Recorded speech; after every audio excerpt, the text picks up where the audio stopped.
Chapter 1. Daniel's captivity in Babylon.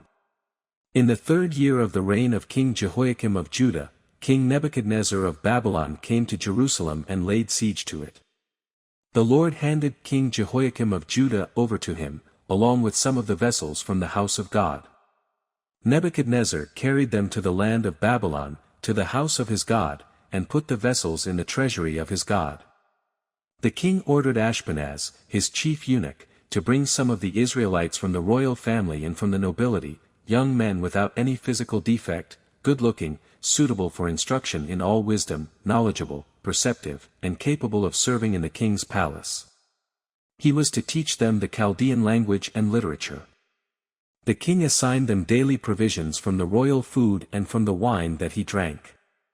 They were to be trained for 3 years, and at the end of that time they were to attend the king.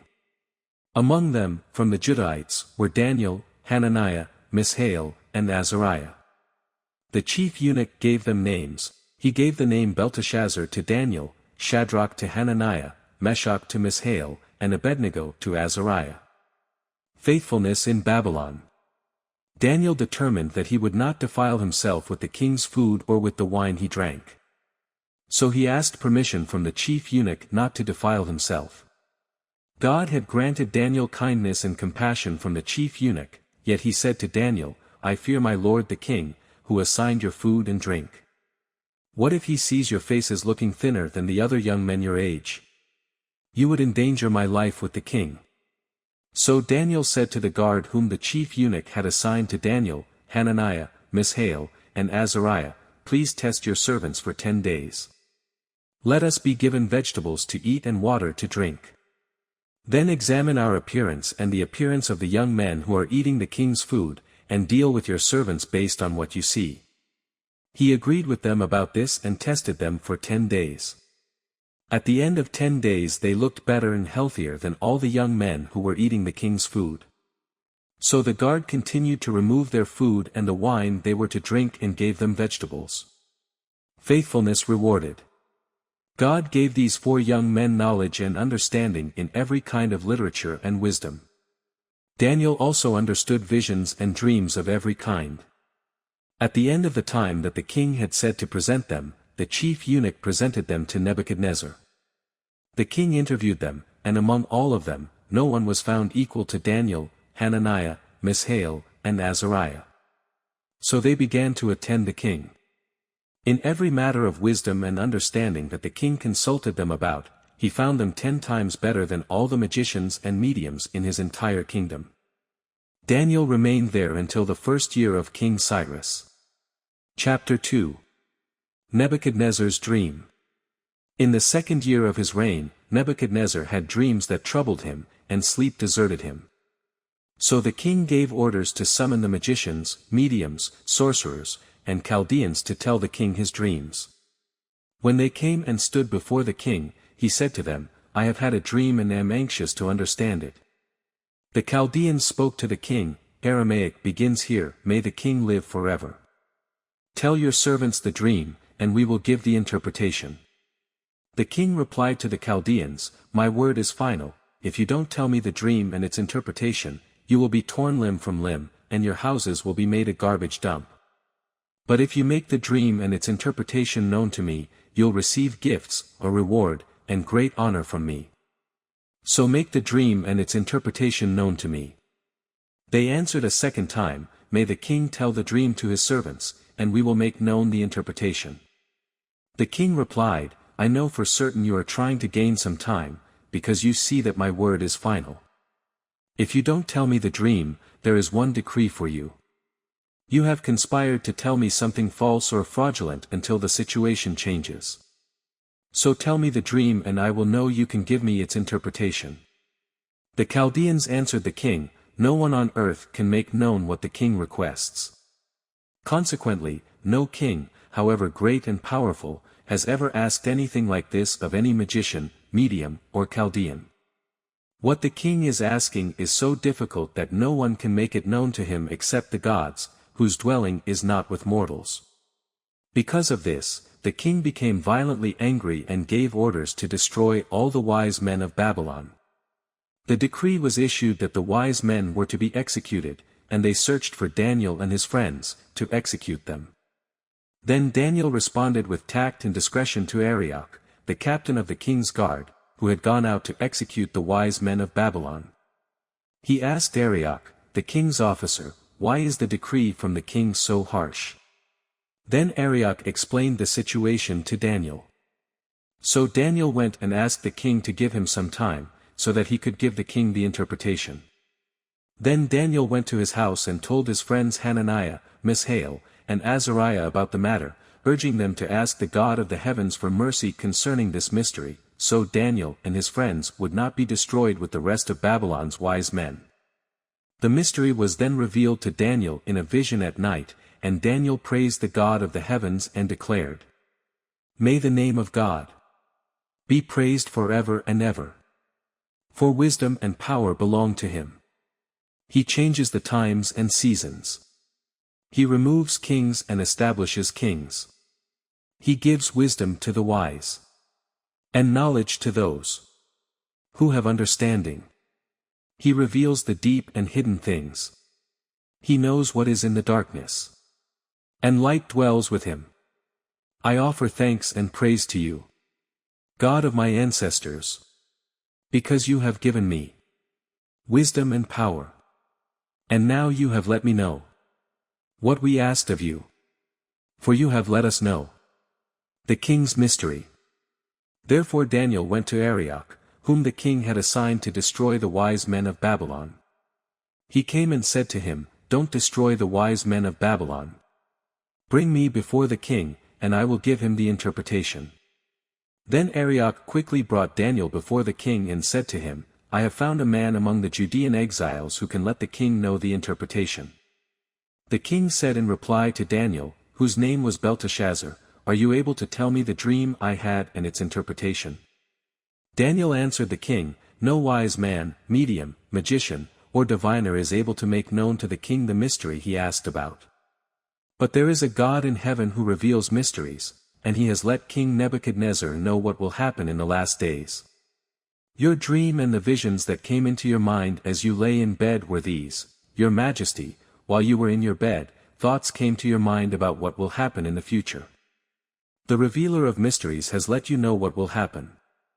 As for me, this mystery has been revealed to me, not because I have more wisdom than anyone living, but in order that the interpretation might be made known to the king, and that you may understand the thoughts of your mind.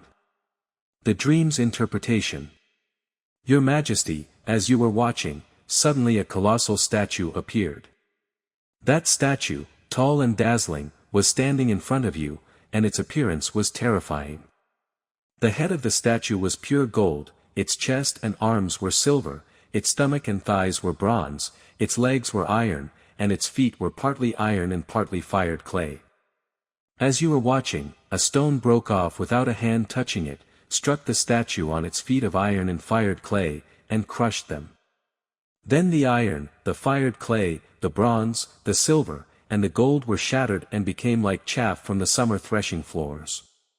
The wind carried them away, and not a trace of them could be found. But the stone that struck the statue became a great mountain and filled the whole earth. This was the dream. Now we will tell the king its interpretation. Your Majesty, you are King of Kings. The God of the heavens has given you sovereignty, power, strength, and glory. Wherever people live, or wild animals, or birds of the sky, he has handed them over to you and made you ruler over them all. You are the head of gold. After you, there will arise another kingdom, inferior to yours, and then another, a third kingdom, of bronze, which will rule the whole earth. A fourth kingdom will be as strong as iron, for iron crushes and shatters everything, and like iron that smashes, it will crush and smash all the others. You saw the feet and toes, partly of a potter's fired clay and partly of iron. It will be a divided kingdom, though some of the strength of iron will be in it. You saw the iron mixed with clay, and that the toes of the feet were partly iron and partly fired clay. Part of the kingdom will be strong, and part will be brittle. You saw the iron mixed with clay. The peoples will mix with one another but will not hold together, just as iron does not mix with fired clay. In the days of those kings, the God of the heavens will set up a kingdom that will never be destroyed, and this kingdom will not be left to another people. It will crush all these kingdoms and bring them to an end, but will itself endure forever. You saw a stone break off from the mountain without a hand touching it, and it crushed the iron, bronze, fired clay, silver, and gold. The great God has told the king what will happen in the future. The dream is certain, and its interpretation reliable. Nebuchadnezzar's response. Then King Nebuchadnezzar fell face down, worshipped Daniel, and gave orders to present an offering and incense to him. The king said to Daniel, "Your God is indeed God of gods, Lord of kings, and a revealer of mysteries, since you were able to reveal this mystery." Then the king promoted Daniel and gave him many generous gifts.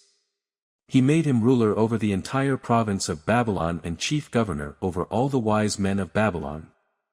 At Daniel's request, the king appointed Shadrach, Meshach, and Abednego to manage the province of Babylon. But Daniel remained at the king's court. Chapter 3. Nebuchadnezzar's Gold Statue. King Nebuchadnezzar made a gold statue, 90 feet high and 9 feet wide. He set it up on the plain of Dura in the province of Babylon. King Nebuchadnezzar sent word to assemble the satraps, prefects, governors, advisors, treasurers, judges, magistrates, and all the rulers of the provinces to attend the dedication of the statue King Nebuchadnezzar had set up. So the satraps, prefects, governors, advisors, treasurers, judges, magistrates, and all the rulers of the provinces assembled for the dedication of the statue the king had set up. Then they stood before the statue Nebuchadnezzar had set up. A herald loudly proclaimed, "People of every nation and language, you are commanded, when you hear the sound of the horn, flute, zither, lyre, harp, drum, and every kind of music, you are to fall face down and worship the gold statue that King Nebuchadnezzar has set up. But whoever does not fall down and worship will immediately be thrown into a furnace of blazing fire." Therefore, when all the people heard the sound of the horn, flute, zither, lyre, harp, and every kind of music, people of every nation and language fell down and worshipped the gold statue that King Nebuchadnezzar had set up. The furnace of blazing fire. Some Chaldeans took this occasion to come forward and maliciously accuse the Jews. They said to King Nebuchadnezzar, "May the king live forever. You as king have issued a decree that everyone who hears the sound of the horn, flute, zither, lyre, harp, drum, and every kind of music must fall down and worship the gold statue. Whoever does not fall down and worship will be thrown into a furnace of blazing fire. There are some Jews you have appointed to manage the province of Babylon, Shadrach, Meshach, and Abednego. These men have ignored you, the king, they do not serve your gods or worship the gold statue you have set up." Then in a furious rage Nebuchadnezzar gave orders to bring in Shadrach, Meshach, and Abednego. So these men were brought before the king. Nebuchadnezzar asked them, "Shadrach, Meshach, and Abednego, is it true that you don't serve my gods or worship the gold statue I have set up? Now if you're ready, when you hear the sound of the horn, flute, zither, lyre, harp, drum, and every kind of music, fall down and worship the statue I made. But if you don't worship it, you will immediately be thrown into a furnace of blazing fire, and who is the God who can rescue you from my power?" Shadrach, Meshach, and Abednego replied to the king, "Nebuchadnezzar, we don't need to give you an answer to this question. If the God we serve exists, then he can rescue us from the furnace of blazing fire, and he can rescue us from the power of you, the king. But even if he does not rescue us, we want you as king to know that we will not serve your gods or worship the gold statue you set up." Then Nebuchadnezzar was filled with rage, and the expression on his face changed toward Shadrach, Meshach, and Abednego. He gave orders to heat the furnace 7 times more than was customary, and he commanded some of the best soldiers in his army to tie up Shadrach, Meshach, and Abednego and throw them into the furnace of blazing fire. So these men, in their trousers, robes, head coverings, and other clothes, were tied up and thrown into the furnace of blazing fire. Since the king's command was so urgent and the furnace extremely hot, the raging flames killed those men who carried up Shadrach, Meshach, and Abednego. And these 3 men, Shadrach, Meshach, and Abednego fell, bound, into the furnace of blazing fire. Delivered from the fire. Then King Nebuchadnezzar jumped up in alarm. He said to his advisers, "Didn't we throw 3 men, bound, into the fire?" "Yes, of course, your majesty," they replied to the king. He exclaimed, "Look! I see 4 men, not tied, walking around in the fire unharmed, and the 4th looks like a son of the gods." Nebuchadnezzar then approached the door of the furnace of blazing fire and called, "Shadrach, Meshach, and Abednego, you servants of the Most High God, come out." So Shadrach, Meshach, and Abednego came out of the fire. When the satraps, prefects, governors, and the king's advisers gathered around, they saw that the fire had no effect on the bodies of these men, not a hair of their heads was singed, their robes were unaffected, and there was no smell of fire on them. Nebuchadnezzar exclaimed, "Praise to the God of Shadrach, Meshach, and Abednego. He sent his angel and rescued his servants who trusted in him. They violated the king's command and risked their lives rather than serve or worship any god except their own God. Therefore I issue a decree that anyone of any people, nation, or language who says anything offensive against the God of Shadrach, Meshach, and Abednego will be torn limb from limb and his house made a garbage dump. For there is no other God who is able to deliver like this." Then the king rewarded Shadrach, Meshach, and Abednego in the province of Babylon. Chapter 4. Nebuchadnezzar's Proclamation. King Nebuchadnezzar. To those of every people, nation, and language, who live on the whole earth. May your prosperity increase. I am pleased to tell you about the miracles and wonders the Most High God has done for me. How great are his miracles! And how mighty his wonders! His kingdom is an eternal kingdom. And his dominion is from generation to generation. The dream. I, Nebuchadnezzar, was at ease in my house and flourishing in my palace. I had a dream, and it frightened me, while in my bed, the images and visions in my mind alarmed me. So I issued a decree to bring all the wise men of Babylon to me in order that they might make the dream's interpretation known to me. When the magicians, mediums, Chaldeans, and diviners came in, I told them the dream, but they could not make its interpretation known to me. Finally Daniel, named Belteshazzar after the name of my God, and a spirit of the holy gods is in him, came before me. I told him the dream, "Belteshazzar, head of the magicians, because I know that you have the spirit of the holy gods and that no mystery puzzles you, explain to me the visions of my dream that I saw, and its interpretation." In the visions of my mind as I was lying in bed, I saw this. There was a tree in the middle of the earth. And it was very tall. The tree grew large and strong. Its top reached to the sky. And it was visible to the ends of the earth. Its leaves were beautiful, its fruit was abundant. And on it was food for all. Wild animals found shelter under it. The birds of the sky lived in its branches. And every creature was fed from it. As I was lying in my bed, I also saw in the visions of my mind a watcher, a holy one, coming down from heaven.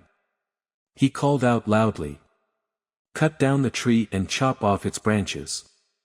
Strip off its leaves and scatter its fruit. Let the animals flee from under it. And the birds from its branches. But leave the stump with its roots in the ground. And with a band of iron and bronze around it. In the tender grass of the field. Let him be drenched with dew from the sky. And share the plants of the earth. With the animals. Let his mind be changed from that of a human.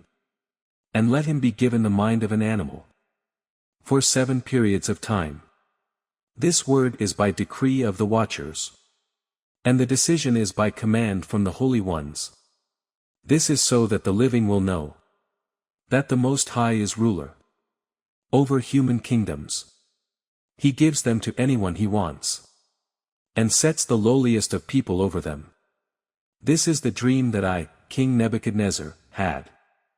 Now, Belteshazzar, tell me the interpretation, because none of the wise men of my kingdom can make the interpretation known to me. But you can, because you have a spirit of the holy gods. The dream interpreted. Then Daniel, whose name is Belteshazzar, was stunned for a moment, and his thoughts alarmed him. The king said, Belteshazzar, don't let the dream or its interpretation alarm you. Belteshazzar answered, My lord, may the dream apply to those who hate you, and its interpretation to your enemies. The tree you saw, which grew large and strong, whose top reached to the sky and was visible to the whole earth, and whose leaves were beautiful and its fruit abundant, and on it was food for all, under it the wild animals lived, and in its branches the birds of the sky lived, that tree is you, your majesty. For you have become great and strong, your greatness has grown and even reaches the sky, and your dominion extends to the ends of the earth. The king saw a watcher, a holy one, coming down from heaven and saying, Cut down the tree and destroy it, but leave the stump with its roots in the ground and with a band of iron and bronze around it in the tender grass of the field. Let him be drenched with dew from the sky and share food with the wild animals for 7 periods of time. This is the interpretation, your majesty, and this is the decree of the Most High that has been issued against my lord the king, you will be driven away from people to live with the wild animals. You will feed on grass like cattle and be drenched with dew from the sky for 7 periods of time, until you acknowledge that the Most High is ruler over human kingdoms, and he gives them to anyone he wants. As for the command to leave the tree's stump with its roots, your kingdom will be restored to you as soon as you acknowledge that heaven rules. Therefore, may my advice seem good to you, my king. Separate yourself from your sins by doing what is right, and from your injustices by showing mercy to the needy. Perhaps there will be an extension of your prosperity.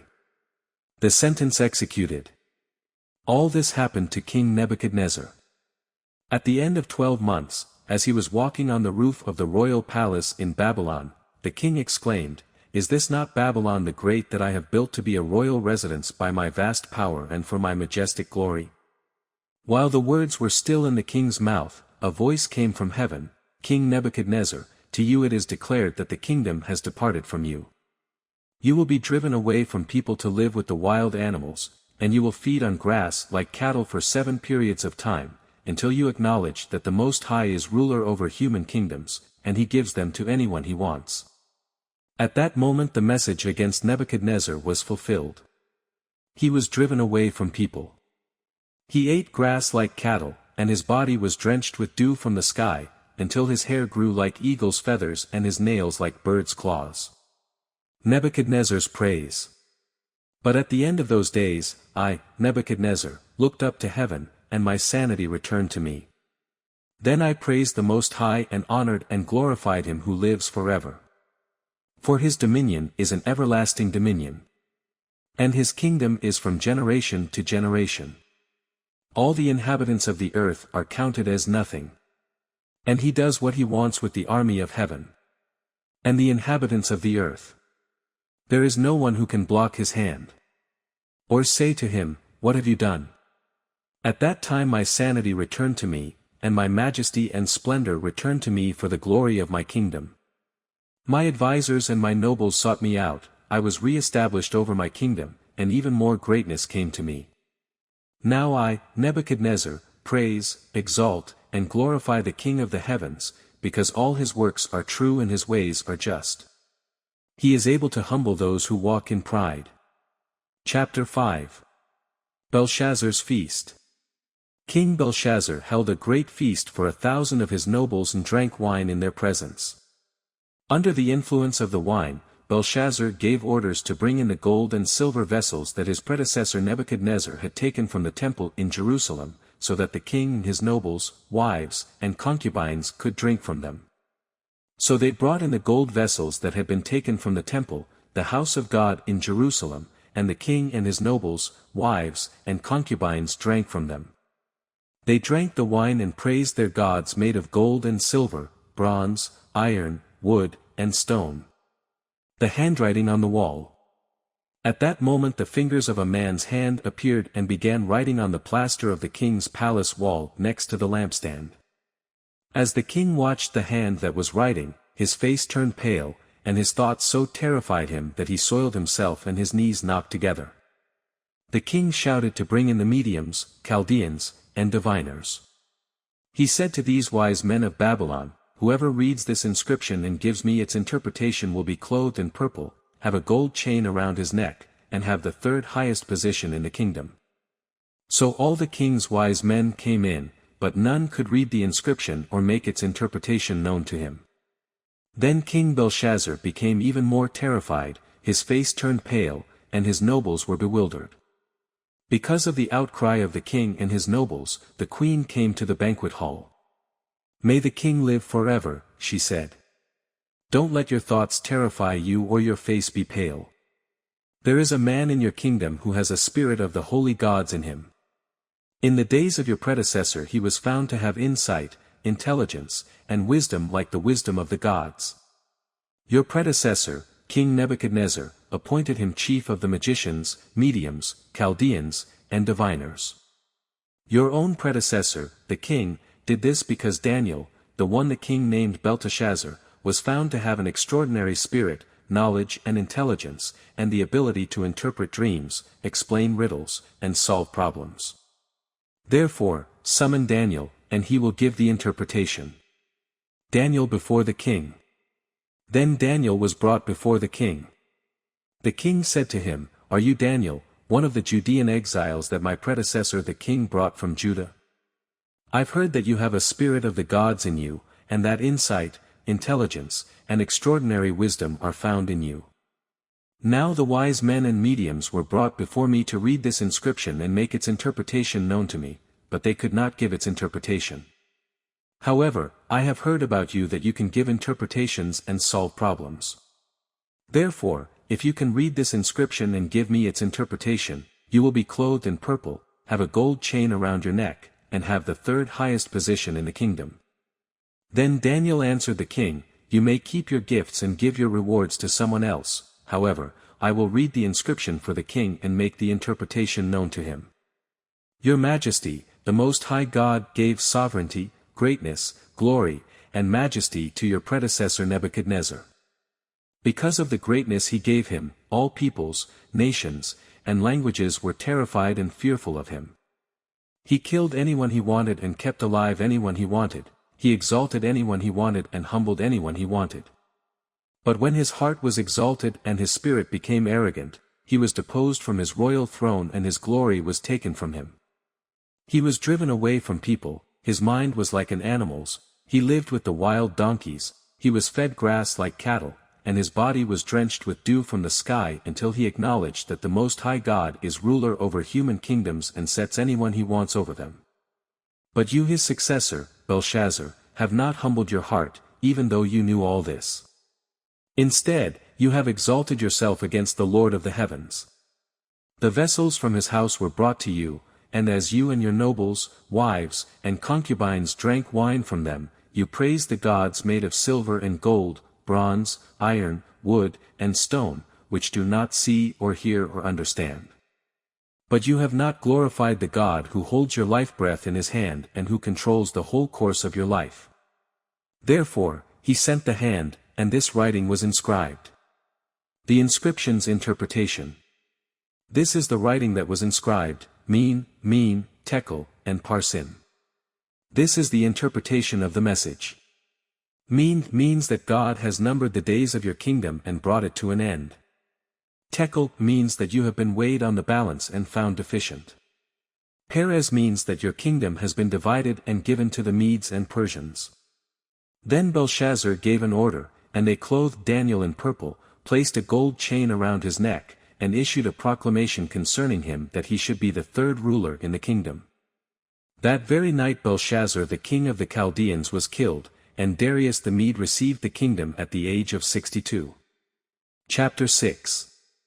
The plot against Daniel. Darius decided to appoint satraps over the kingdom, stationed throughout the realm. And over them 3 administrators, including Daniel. These satraps would be accountable to them so that the king would not be defrauded. Daniel distinguished himself above the administrators and satraps because he had an extraordinary spirit, so the king planned to set him over the whole realm. The administrators and satraps, therefore, kept trying to find a charge against Daniel regarding the kingdom. But they could find no charge or corruption, for he was trustworthy, and no negligence or corruption was found in him. Then these men said, "We will never find any charge against this Daniel unless we find something against him concerning the law of his God." So the administrators and satraps went together to the king and said to him, "May King Darius live forever." All the administrators of the kingdom, the prefects, satraps, advisors, and governors, have agreed that the king should establish an ordinance and enforce an edict that, for 30 days, anyone who petitions any god or man except you, the king, will be thrown into the lion's den. Therefore, your majesty, establish the edict and sign the document so that, as a law of the Medes and Persians, it is irrevocable and cannot be changed. So King Darius signed the written edict. Daniel in the lion's den. When Daniel learned that the document had been signed, he went into his house. The windows in its upstairs room opened toward Jerusalem, and 3 times a day he got down on his knees, prayed, and gave thanks to his God, just as he had done before. Then these men went as a group and found Daniel petitioning and imploring his God. So they approached the king and asked about his edict. "Didn't you sign an edict that for 30 days any person who petitions any god or man except you, the king, will be thrown into the lion's den?" The king answered, "As a law of the Medes and Persians, the order stands and is irrevocable." Then they replied to the king, "Daniel, one of the Judean exiles, has ignored you, the king, and the edict you signed, for he prays 3 times a day." As soon as the king heard this, he was very displeased. He set his mind on rescuing Daniel and made every effort until sundown to deliver him. Then these men went together to the king and said to him, "You know, your majesty, that it is a law of the Medes and Persians that no edict or ordinance the king establishes can be changed." So the king gave the order, and they brought Daniel and threw him into the lion's den. The king said to Daniel, "May your God, whom you continually serve, rescue you." A stone was brought and placed over the mouth of the den. The king sealed it with his own signet ring and with the signet rings of his nobles, so that nothing in regard to Daniel could be changed. Then the king went to his palace and spent the night fasting. No diversions were brought to him, and he could not sleep. Daniel released. At the first light of dawn the king got up and hurried to the lion's den. When he reached the den, he cried out in anguish to Daniel. "Daniel, servant of the living God," the king said, "has your God, whom you continually serve, been able to rescue you from the lions?" Then Daniel spoke with the king, "May the king live forever. My God sent his angel and shut the lions' mouths, and they haven't harmed me, for I was found innocent before him. And also before you, your majesty, I have not done harm." The king was overjoyed and gave orders to take Daniel out of the den. When Daniel was brought up from the den, he was found to be unharmed, for he trusted in his God. The king then gave the command, and those men who had maliciously accused Daniel were brought and thrown into the lion's den, they, their children, and their wives. They had not reached the bottom of the den before the lions overpowered them and crushed all their bones. Darius honors God. Then King Darius wrote to those of every people, nation, and language who live on the whole earth, "May your prosperity abound. I issue a decree that in all my royal dominion, people must tremble in fear before the God of Daniel. For he is the living God. And he endures forever. His kingdom will never be destroyed. And his dominion has no end. He rescues and delivers. He performs signs and wonders. In the heavens and on the earth. For he has rescued Daniel from the power of the lions." So Daniel prospered during the reign of Darius and the reign of Cyrus the Persian. Chapter 7. Daniel's vision of the 4 beasts. In the first year of King Belshazzar of Babylon, Daniel had a dream with visions in his mind as he was lying in his bed. He wrote down the dream, and here is the summary of his account. Daniel said, "In my vision at night I was watching, and suddenly the 4 winds of heaven stirred up the great sea. 4 huge beasts came up from the sea, each different from the other. The first was like a lion but had eagle's wings. I continued watching until its wings were torn off. It was lifted up from the ground, set on its feet like a man, and given a human mind. Suddenly, another beast appeared, a second one, that looked like a bear. It was raised up on one side, with 3 ribs in its mouth between its teeth. It was told, "Get up. Gorge yourself on flesh." After this, while I was watching, suddenly another beast appeared. It was like a leopard with 4 wings of a bird on its back. It had 4 heads, and it was given dominion. After this, while I was watching in the night visions, suddenly a 4th beast appeared, frightening and dreadful, and incredibly strong, with large iron teeth. It devoured and crushed, and it trampled with its feet whatever was left. It was different from all the beasts before it, and it had 10 horns. While I was considering the horns, suddenly another horn, a little one, came up among them, and 3 of the first horns were uprooted before it. And suddenly in this horn there were eyes like the eyes of a human and a mouth that was speaking arrogantly. The Ancient of Days and the Son of Man.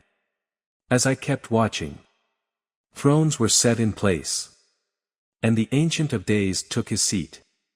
His clothing was white like snow, and the hair of his head like whitest wool. His throne was flaming fire. Its wheels were blazing fire. A river of fire was flowing, coming out from his presence. Thousands upon thousands served him. 10,000 times 10,000 stood before him.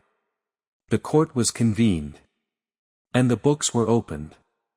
I watched, then, because of the sound of the arrogant words the horn was speaking.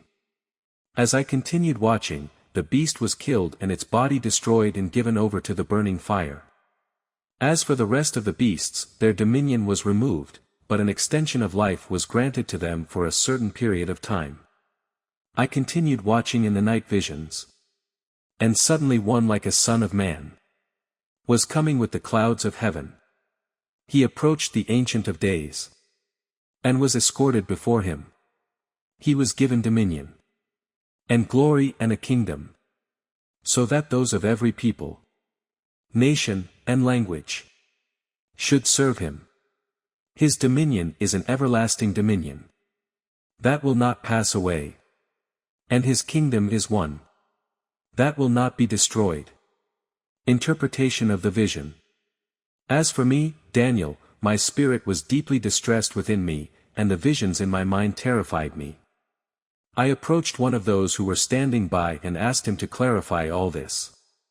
So he let me know the interpretation of these things. These huge beasts, for in number, are 4 kings who will rise from the earth.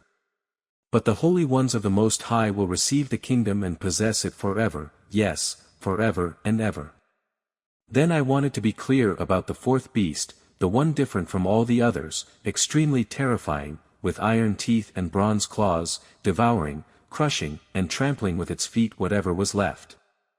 I also wanted to know about the 10 horns on its head and about the other horn that came up, before which 3 fell, the horn that had eyes, and a mouth that spoke arrogantly, and that looked bigger than the others. As I was watching, this horn waged war against the holy ones and was prevailing over them until the Ancient of Days arrived and a judgment was given in favor of the holy ones of the Most High, for the time had come, and the holy ones took possession of the kingdom. This is what he said: the 4th beast will be a 4th kingdom on the earth, different from all the other kingdoms. It will devour the whole earth, trample it down, and crush it. The 10 horns are 10 kings who will rise from this kingdom. Another king, different from the previous ones, will rise after them and subdue 3 kings. He will speak words against the Most High and oppress the holy ones of the Most High. He will intend to change religious festivals and laws, and the holy ones will be handed over to him for a time, times, and half a time. But the court will convene, and his dominion will be taken away, to be completely destroyed forever. The kingdom, dominion, and greatness of the kingdoms under all of heaven will be given to the people, the holy ones of the Most High. His kingdom will be an everlasting kingdom, and all rulers will serve and obey him. This is the end of the account. As for me, Daniel, my thoughts terrified me greatly, and my face turned pale, but I kept the matter to myself. Chapter 8. The Vision of a Ram and a Goat. In the 3rd year of King Belshazzar's reign, a vision appeared to me, Daniel, after the one that had appeared to me earlier. I saw the vision, and as I watched, I was in the fortress city of Susa, in the province of Elam. I saw in the vision that I was beside the Ulai Canal. I looked up, and there was a ram standing beside the canal. He had 2 horns. The 2 horns were long, but one was longer than the other, and the longer one came up last. I saw the ram charging to the west, the north, and the south. No animal could stand against him, and there was no rescue from his power. He did whatever he wanted and became great. As I was observing, a male goat appeared, coming from the west across the surface of the entire earth without touching the ground. The goat had a conspicuous horn between his eyes. He came toward the 2-horned ram I had seen standing beside the canal and rushed at him with savage fury. I saw him approaching the ram and, infuriated with him, he struck the ram, breaking his 2 horns, and the ram was not strong enough to stand against him. The goat threw him to the ground and trampled him, and there was no one to rescue the ram from his power. Then the male goat acted even more arrogantly, but when he became powerful, the large horn was broken. 4 conspicuous horns came up in its place, pointing toward the 4 winds of heaven. The little horn. From one of them a little horn emerged and grew extensively toward the south and the east and toward the beautiful land. It grew as high as the heavenly army, made some of the army and some of the stars fall to the earth, and trampled them. It acted arrogantly even against the prince of the heavenly army, it revoked his regular sacrifice and overthrew the place of his sanctuary. In the rebellion, the army was given up, together with the regular sacrifice. The horn threw truth to the ground and was successful in what it did. Then I heard a Holy One speaking, and another Holy One said to the speaker, "How long will the events of this vision last, the regular sacrifice, the rebellion that makes desolate, and the giving over of the sanctuary and of the army to be trampled?" He said to me, "For evenings and mornings, then the sanctuary will be restored." Interpretation of the vision. While I, Daniel, was watching the vision and trying to understand it, there stood before me someone who appeared to be a man. I heard a human voice calling from the middle of the Ulai, "Gabriel, explain the vision to this man." So he approached where I was standing. When he came near, I was terrified and fell face down. "Son of man," he said to me, "understand that the vision refers to the time of the end." While he was speaking to me, I fell into a deep sleep, with my face to the ground. Then he touched me, made me stand up, and said, "I am here to tell you what will happen at the conclusion of the time of wrath, because it refers to the appointed time of the end. The 2-horned ram that you saw represents the kings of Media and Persia. The shaggy goat represents the king of Greece, and the large horn between his eyes represents the first king. The 4 horns that took the place of the broken horn represent 4 kingdoms. They will rise from that nation, but without its power. Near the end of their kingdoms, when the rebels have reached the full measure of their sin, a ruthless king, skilled in intrigue, will come to the throne. His power will be great, but it will not be his own. He will cause outrageous destruction, and succeed in whatever he does. He will destroy the powerful, along with the holy people. He will cause deceit to prosper, through his cunning and by his influence. And in his own mind he will exalt himself. He will destroy many in a time of peace. He will even stand against the Prince of Princes. Yet he will be broken, not by human hands. The vision of the evenings and the mornings that has been told is true. Now you are to seal up the vision, because it refers to many days in the future. I, Daniel, was overcome and lay sick for days. Then I got up and went about the king's business. I was greatly disturbed by the vision and could not understand it. Chapter 9. Daniel's Prayer. In the 1st year of Darius, the son of Ahasuerus, a Mede by birth, who was made king over the Chaldean kingdom, In the first year of his reign, I, Daniel, understood from the books according to the word of the Lord to the prophet Jeremiah that the number of years for the desolation of Jerusalem would be 70. So I turned my attention to the Lord God to seek him by prayer and petitions, with fasting, sackcloth, and ashes. I prayed to the Lord my God and confessed. Ah, Lord, the great and awe-inspiring God who keeps his gracious covenant with those who love him and keep his commands, we have sinned, done wrong, acted wickedly, rebelled, and turned away from your commands and ordinances. We have not listened to your servants the prophets, who spoke in your name to our kings, leaders, ancestors, and all the people of the land. Lord, righteousness belongs to you, but this day public shame belongs to us, the men of Judah, the residents of Jerusalem, and all Israel, those who are near and those who are far, in all the countries where you have banished them because of the disloyalty they have shown toward you. Lord, public shame belongs to us, our kings, our leaders, and our ancestors, because we have sinned against you. Compassion and forgiveness belong to the Lord our God, though we have rebelled against him and have not obeyed the Lord our God by following his instructions that he set before us through his servants the prophets. All Israel has broken your law and turned away, refusing to obey you. The promised curse written in the law of Moses, the servant of God, has been poured out on us because we have sinned against him. He has carried out his words that he spoke against us and against our rulers by bringing on us a disaster that is so great that nothing like what has been done to Jerusalem has ever been done under all of heaven. Just as it is written in the law of Moses, all this disaster has come on us, yet we have not sought the favor of the Lord our God by turning from our iniquities and paying attention to your truth. So the Lord kept the disaster in mind and brought it on us, for the Lord our God is righteous in all he has done. But we have not obeyed him. Now, Lord our God, who brought your people out of the land of Egypt with a strong hand and made your name renowned as it is this day, we have sinned, we have acted wickedly.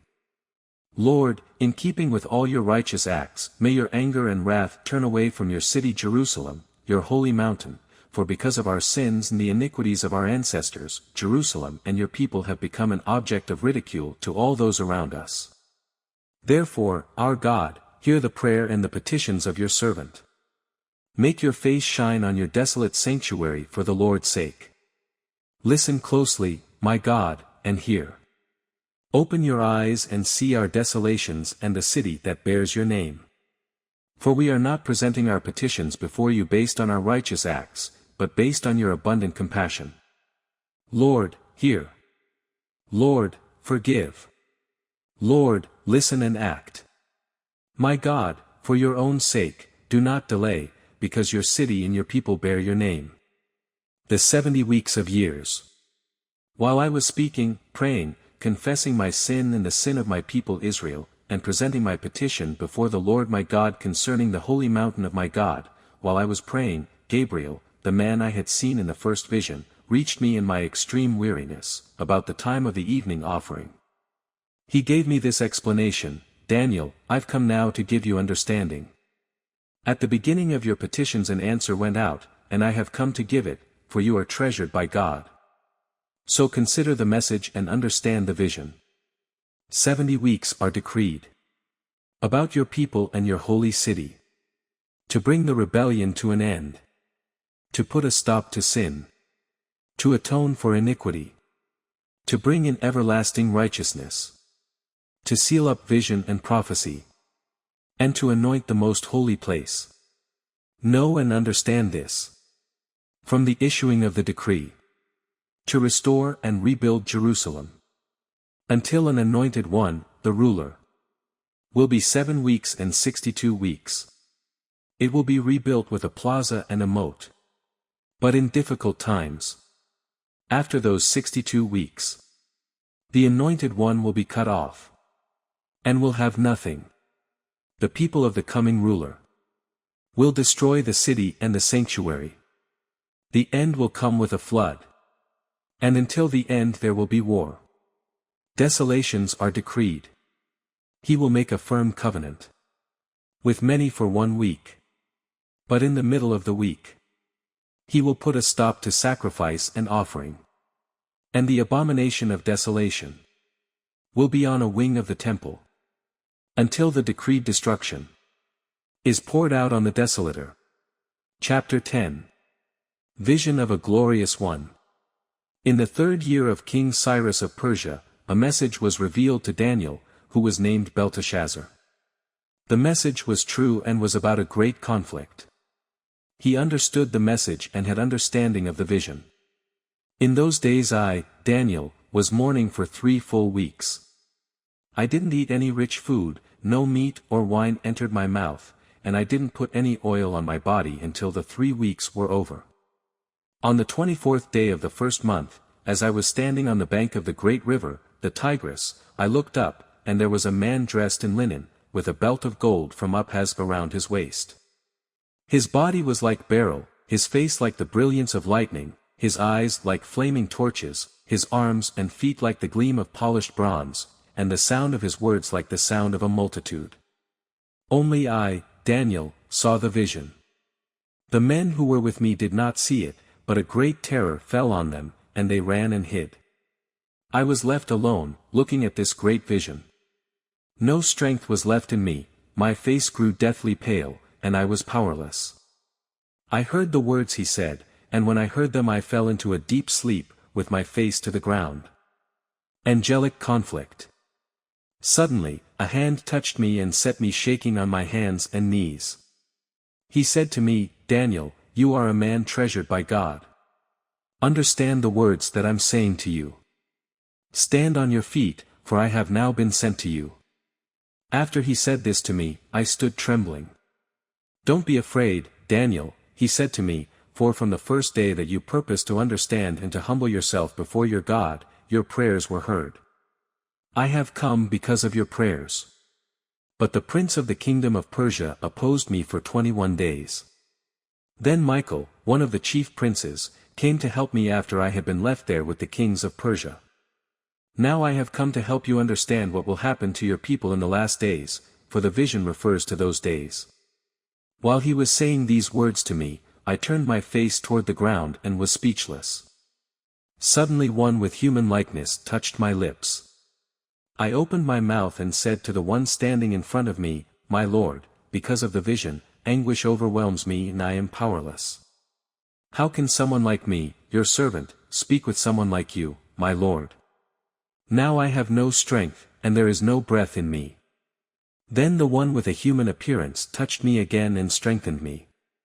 He said, Don't be afraid, you who are treasured by God. Peace to you, be very strong. As he spoke to me, I was strengthened and said, Let my Lord speak, for you have strengthened me. He said, Do you know why I've come to you? I must return at once to fight against the prince of Persia, and when I leave, the prince of Greece will come. However, I will tell you what is recorded in the book of truth. No one has the courage to support me against those princes except Michael, your prince. Chapter 11. In the 1st year of Darius the Mede, I stood up to strengthen and protect him. Now I will tell you the truth. Prophecies about Persia and Greece. 3 more kings will arise in Persia, and the 4th will be far richer than the others. By the power he gains through his riches, he will stir up everyone against the kingdom of Greece. Then a warrior king will arise, he will rule a vast realm and do whatever he wants. But as soon as he is established, his kingdom will be broken up and divided to the 4 winds of heaven, but not to his descendants. It will not be the same kingdom that he ruled, because his kingdom will be uprooted and will go to others besides them. Kings of the south and the north. The king of the south will grow powerful, but one of his commanders will grow more powerful and will rule a kingdom greater than his. After some years they will form an alliance, and the daughter of the king of the south will go to the king of the north to seal the agreement. She will not retain power, and his strength will not endure. She will be given up, together with her entourage, her father, and the one who supported her during those times. In the place of the king of the south, one from her family will rise up, come against the army, and enter the fortress of the king of the north. He will take action against them and triumph. He will take even their gods captive to Egypt, with their metal images and their precious articles of silver and gold. For some years he will stay away from the king of the north, who will enter the kingdom of the king of the south and then return to his own land. His sons will mobilize for war and assemble a large number of armed forces. They will advance, sweeping through like a flood, and will again wage war as far as his fortress. Infuriated, the king of the south will march out to fight with the king of the north, who will raise a large army, but they will be handed over to his enemy. When the army is carried off, he will become arrogant and cause tens of thousands to fall, but he will not triumph. The king of the north will again raise a multitude larger than the first. After some years he will advance with a great army and many supplies. In those times many will rise up against the king of the south. Violent ones among your own people will assert themselves to fulfill a vision, but they will fail. Then the king of the north will come, build up a siege ramp, and capture a well-fortified city. The forces of the south will not stand, even their select troops will not be able to resist. The king of the north who comes against him will do whatever he wants, and no one can oppose him. He will establish himself in the beautiful land with total destruction in his hand. He will resolve to come with the force of his whole kingdom and will reach an agreement with him. He will give him a daughter in marriage to destroy it, but she will not stand with him or support him. Then he will turn his attention to the coasts and islands and capture many.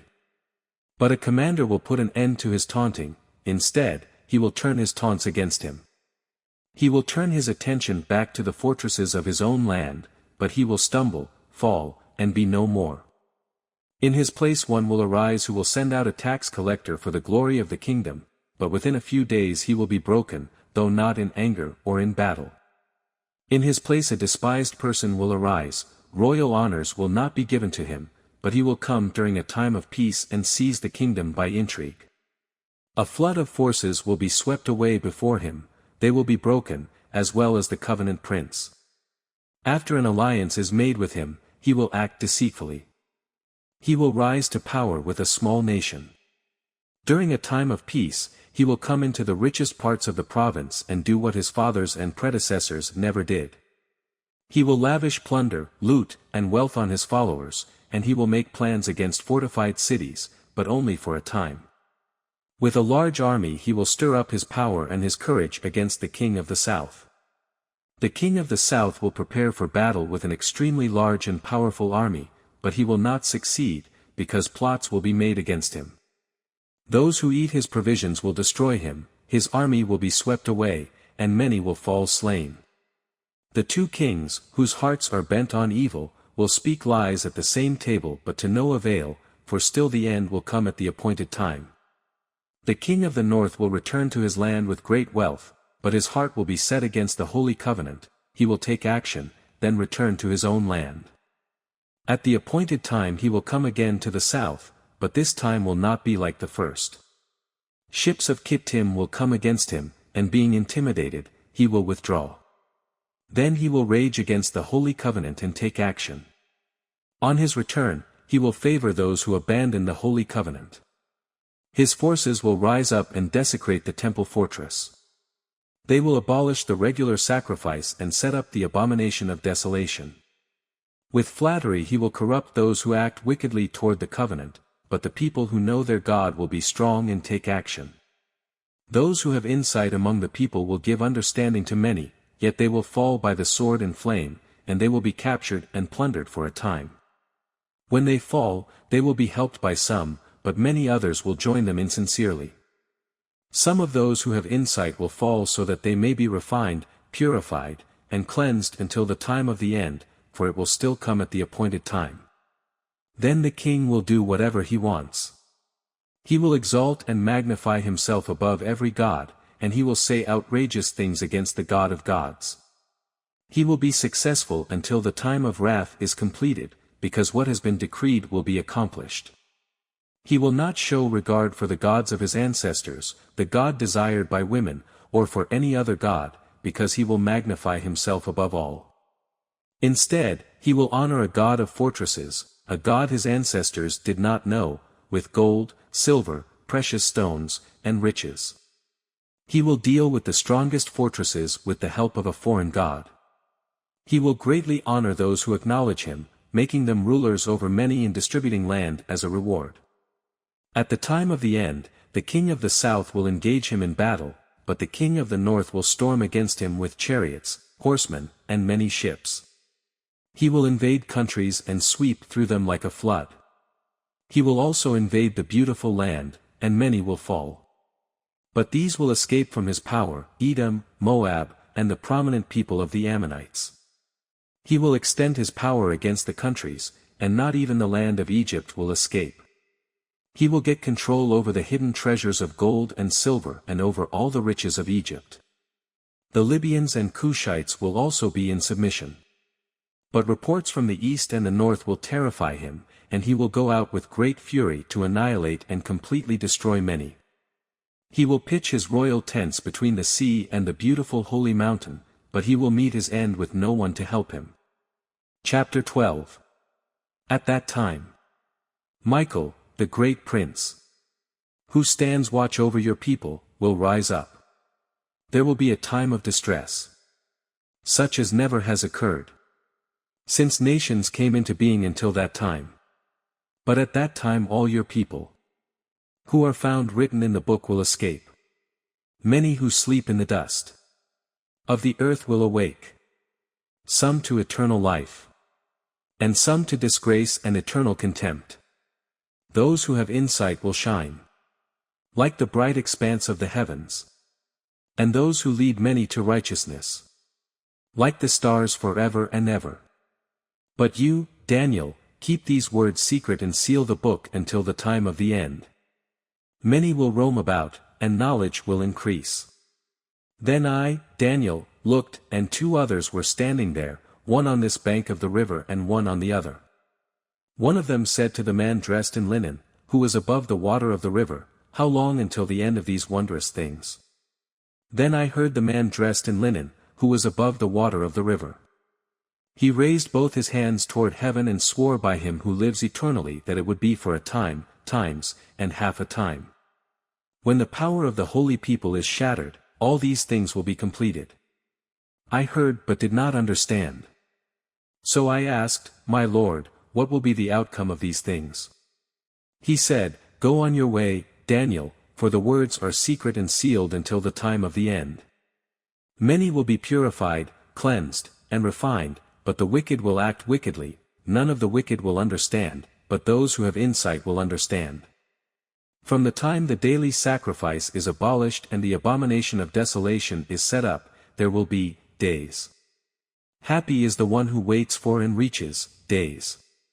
But as for you, go on your way to the end, you will rest, and then you will rise to receive your allotted inheritance at the end of the days."